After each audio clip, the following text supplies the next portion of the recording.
अमावस्या म्हणजेच गटारी अमावस्या आज मोठ्या उत्साहात साजरी झाली। अनेकांनी मटणावर ताव मारला, त्यामुळे सकाळपासूनच मटण विक्रेत्यांच्या दुकानात मटण खरेदीसाठी खवय्यांनी मोठी गर्दी केली होती। मटण, मासळी व चिकन व्यावसायिक देखील खुश होते। रायगडच्या शिवबेनसे विभागातील मटण चिकन विक्रेते दिसणार नाहीत इतकी ग्राहकांची गर्दी उसळली होती। सोमवारपासूनच श्रावण महिन्यात सुरुवात होत आहे। अनेक जण या महिन्यात मांसाहार वर्ज करतात, त्यामुळे रविवारी आलेल्या गटारीला मांसाहारावर अनेकांनी ताव मारला। गटारी रविवारी आल्याने खवय्ये खुश होते।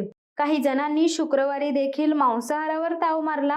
मटणाबरोबरच मासळीला देखील खवय्यांनी पसंती दिली, त्यामुळे मासळीचे भाव मोठ्या प्रमाणावर वधारले होते। मासळी विक्रेत्यांचा व्यवसाय देखील चांगला झाला। शिवसत्ता टाइम्ससाठी धम्मशील सावंत, रायगड। दे धडक बेधडक वृत्त देणाऱ्या आपल्या शिवसत्ता टाइम्स न्यूज चॅनलला लाल बटन दाबून सबस्क्राईब करा आणि बेल आयकॉनला क्लिक करायला विसरू नका।